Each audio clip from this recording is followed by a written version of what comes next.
ये जो बंदरबांट अब हो रही है कि फलां गवर्नरशिप हमारी, फलां आपकी, चेयरमैन सेनेट हमारा, स्पीकर आपका, तो क्या ये जो मखलूत हुकूमत बनेगी इसमें देर पा फैसले हो सकते हैं? आखिरकार इस गुफ्तगू करने के बाद दोनों बड़ी जमातें एक नतीजे पे पहुंच गई कि इस पाकिस्तान को चलाने के लिए हमें मिलकर काम करना पड़ेगा। नंबर एक।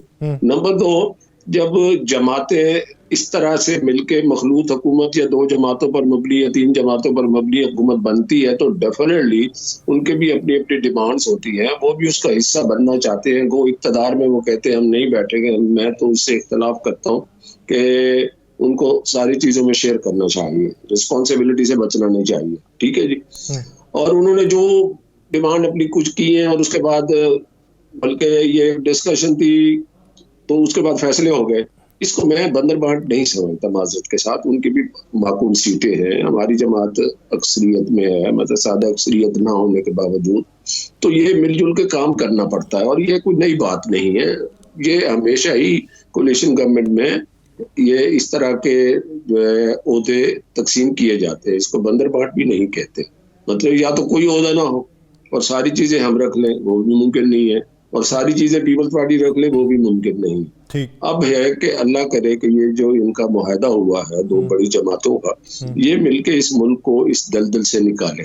अव्वल तो इस सारे काम में पीटीआई को भी आगे बढ़ना चाहिए था, मगर पीटीआई वोट लेने के बावजूद, अपने काफी तादाद में एमएनएस एमपीएस बन जाने के बावजूद अपने आप को कंसोलिडेट नहीं कर सकी। कंसोलिडेट करके मैं समझता हूँ this was the high time, और पीटीआई के आगे बढ़ते, पिछली मुखासमत को भूल जाते और तावन का हाथ बढ़ाते पाकिस्तान की तरक्की के लिए, तो कुछ बेहतर होता। चले और चलेगा, देखिए नहीं चलेगा तो दोनों पार्टियों के ऊपर इल्जाम आएगा। ये तो टेस्ट है, ये बहुत बड़े इम्तहान है। अवाम जिस मुसीबत से, जिस महंगाई से गुजर रहे हैं और पाकिस्तान के जो माशी मसाइल हैं वो कोई एक रात में, एक दिन में, 24 घंटे में, 6 महीने में हल होने वाले नहीं है। आपने पीटीआई की सर बात की आपने, तो आपने कहा कि उनको भी साथ मिलना चाहिए। अगर फर्ज कर ले मफरूजे के ऊपर, अहमद वैस साहब तो अभी कहते हैं कि कोलिशन में नहीं जाएंगे, मफरूजे के ऊपर बात कर लेते हैं। पीटीआई की अगर शमूलियत हुई तो फिर क्या वजीर आजम जो है वो उनका होगा? क्योंकि अभी वजीर आजम जो है वो पाकिस्तान मुस्लिम लीग नून इस बुनियाद पर ले रही है कि अक्सरियत पीपल्स पार्टी के मुकाबले में नून लीग की ज्यादा है। अगर वो सुन्नी इत्तेहाद काउंसिल में शमूलियत इख्तियार करके मखसूस नशिस्तें भी हासिल कर लेते हैं तो फिर तो उनकी ज्यादा होगी। मफरूजा तो अब नहीं रख सकते, अब तो हकीकतें सामने आ गई है ना। अब एक और मैं आपसे बात करता हूँ, ये जो जितने आजाद उम्मीदवार सपोर्टेड बाय पीटीआई थे, उन्होंने अब हल्फनामे दे दिए। कौन सी वो जमात है उसका तो हमें नाम ही याद नहीं है जी, तो जरा मुझे बता देंगे यासिर आप? सर आप short form SIC, Sunni Ittehad council. हाँ, तो आज के बाद एक तो आजाद उम्मीदवारों को आप बेशक पीटीआई के कह दें, कानूनी तौर पर तो नहीं है वो, नंबर एक, माजरत के साथ।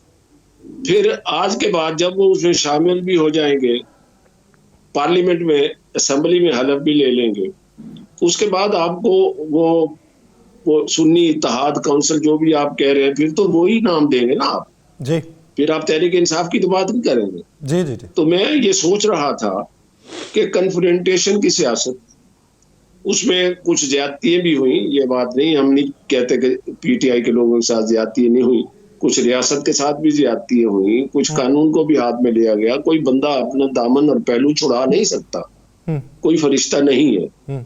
अब बात हो रही थी कि अभी मेरे दोस्त कह रहे थे अवैस साहब के सजाएं हुई, हम उस सजाओं पे खुश नहीं है। मैं खुद एक कानून का तालिब इल्म हूँ, अवैस साहब भी है, मगर मुझे ये याद आ रहा था कि जब हनीफ अब्बासी को रात के 12 बजे सजा दी गई और फिर एक आध दिन बाद इलेक्शन था, तो ये सारी चीजें, 2 wrongs नेवर मेक 1 right, ठीक है ना। मैं इस बात को सपोर्ट नहीं कर रहा कि हनीफ अब्बासी के साथ रात के 12 बजे उसको उम्र कैद की सजा दी गई तो इमरान खान साहब को रात के 12 बजे सजा दे देते, नहीं, आई डोंट सपोर्ट है। मगर मैं ये बात कहता हूँ ये सिलसिला थमना चाहिए। अगर आज मैं कोई बात करूंगा तो कोई मेरे खिलाफ भी बात करेगा कि आपके दौरे में हुकूमत में फलां हुआ था। अब आगे बढ़ना चाहिए, ठीक है, अपोजिशन में बैठे।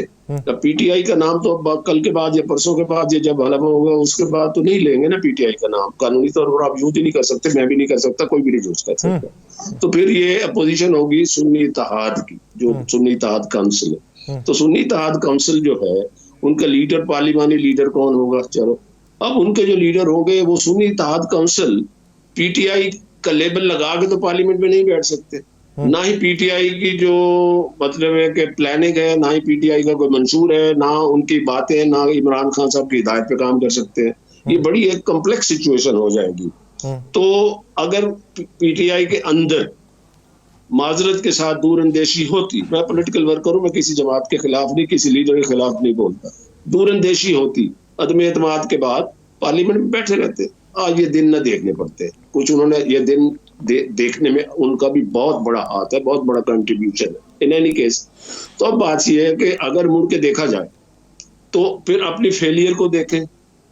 पॉपुलैरिटी अपनी जगह पे है, धांधली का इल्जाम है बेशक, ठीक है, अदालतों में जा रहे हैं, 45-47 का फर्क होगा, बड़े अच्छे केस होंगे अगर फर्क महसूस हो जाए कि 45 कुछ कह रहा है और 47 कह रहा है तो 45 विल प्रिवेल, बिल्कुल ठीक बात है। अब बात ये है, इसी तजाद, इसी फसाद, इसी कन्फ्रंटेशन की सियासत, चोरों से हाथ नहीं मिलाएंगे, मैं आके इनके जेलों से एसी उतार लूंगा, तो इतने बड़े बोलने का कोई फायदा नहीं, मुल्क को भी नुकसान हुआ।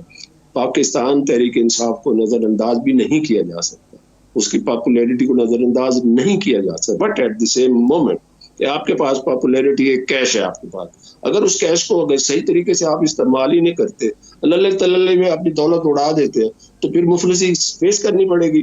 आज जो सियासी मुफलिसी है वो फेस कर रही है पीटीआई, कि आज उनकी अपनी शनाख्त खत्म हो रही है, सुन्नी इत्तेहाद काउंसिल में जा रहे हैं, उनको कोई रोल नहीं होगा। हाँ चलो अपोजिशन में बैठ गए, पीटीआई सपोर्टेड बंदे होंगे, उनको चाहिए कि जहां हुकूमत गलत काम करती है जरूर खबर लें, और जहां सही काम है तो पाकिस्तान के इस्तेकाम के लिए, मईशत के इस्तेकाम के लिए, सियासी इस्तेकाम के लिए चलें। अगर पुरानी रविश इख्तियार की, मैं दोबारा कह रहा हूँ, अगर पुरानी रविश इख्तियार की तो ये कौम की खिदमत भी नहीं होगी। नाज़रीन, बात हो रही है इस वक्त मौजूदा सूरत हाल के हवाले से। मौजूदा सूरत हाल में गर्दो गुबार के जो बादल हैं वो जल्द ही छट जाएंगे, मंजरनामा वज़ा हो जाएगा, लेकिन जब तक ये गर्द है तब तक बहुत सारे किरदार भी मंजर आम पे आने हैं। बतौर कौम हम कहाँ पे खड़े हैं?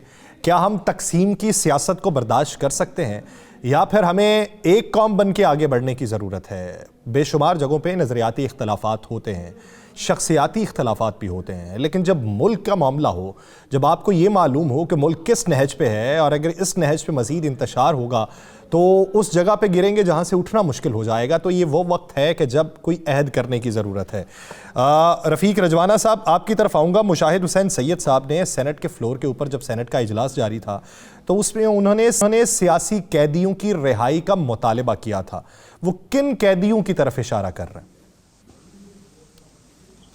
देखिए, जो बात आपने की है उसमें कोई दो राय नहीं कि पाकिस्तान इस वक्त जिस नहज पे है, जिन मुश्किल हालात का सामना कर रहा है, शायद पाकिस्तान में इससे पहले इस तरह की सूरत हाल नहीं हुई होगी। सियासी मद्दोजर होते हैं, मगर जो माशी परेशानी है वो बहुत बड़ी, और हमने अभी कुछ अरसे के बाद पता नहीं 30 या 35 अरब रुपए हमने वापस भी करने हैं, और फिर IMF से डील भी होनी है, सब कुछ है।